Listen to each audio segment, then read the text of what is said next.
Raphaël Duchemin, Claudie Culac, fondatrice de la Compagnie des aidants. Bonjour Claudie Culac. Bonjour à vous. Merci d'être avec nous sur RMC ce matin. Le congé proche aidant évolue là, tout de suite, maintenant le 1er janvier 2017.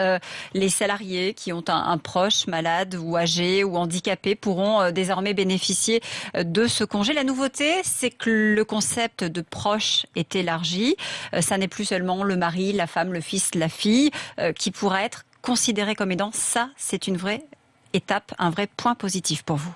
C'est un point positif. Cette loi est une avancée significative parce que enfin, on va reconnaître que les salariés peuvent rencontrer des difficultés à accompagner un proche fragilisé par la maladie, le grand âge ou le handicap, et donc peuvent avoir des difficultés à concilier leur vie professionnelle et leur rôle d'aidant. Et puis c'est plus souple aussi, si un problème survient, l'aidant pourra désormais demander immédiatement à partir, à quitter son travail, à bénéficier de ce fameux congé. Avant, il fallait un certain délai, il fallait 15 jours je crois. Oui, il y avait un délai, mais surtout ce qui est intéressant, c'est qu'on peut morceler aussi. Fractionner le congé. C'est-à-dire vous pouvez avoir besoin de 3 mois tout de suite, ou alors avoir besoin de quelques jours pour vous occuper de ce proche. Alors, c'est un vrai enjeu de société, il faut le dire aux gens qui nous écoutent ce matin sur RMC, qui nous regardent sur RMC Découverte. Ce sont 8 300 000 personnes qui ont ce rôle d'aidant, et la moitié de ces personnes sont salariées aujourd'hui. Exactement. Je dirais même que ce sont 11 millions d'aidants en France. 11 millions. 11 millions.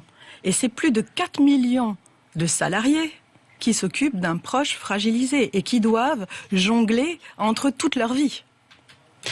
Ça veut dire aussi que quand elles ont ce congé, ces personnes qui travaillent, elles ne touchent pas leur salaire. Et c'est ça qui pose problème aujourd'hui. Parce que s'occuper d'un proche, c'est très bien, et c'est même essentiel, mais il faut encore avoir les moyens de le faire. Exactement.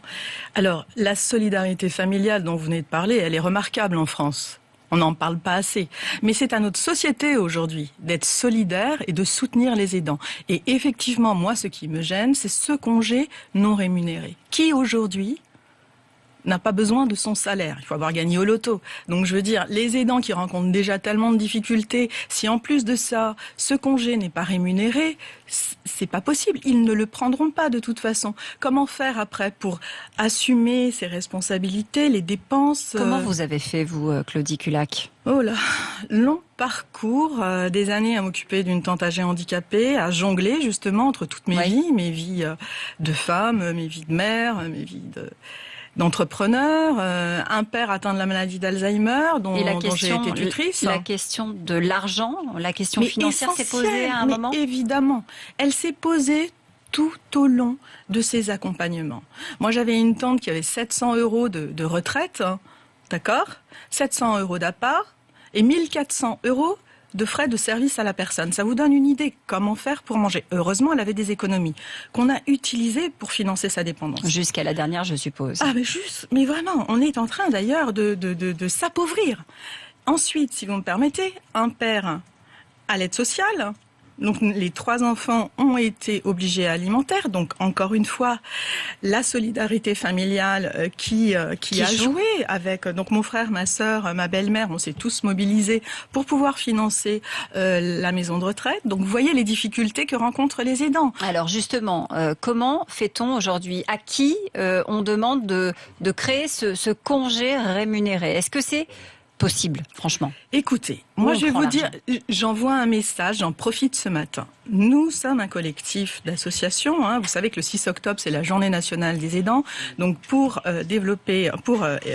gérer cet événement, nous avons créé un collectif associatif et nous nous tenons à la disposition, aussi bien de la CPAM, des mutuelles, du MEDEF, des syndicats, pour continuer d'avancer. Parce que pour nous, c'est un début. Il faut aller plus loin et nous nous tenons à leur disposition. Et on va en débattre tout à l'heure avec vous. Vous restez avec nous en direct plaisir. sur RMC. Claudie Culac, c'est le deuxième débat ce matin de notre bureau de vote.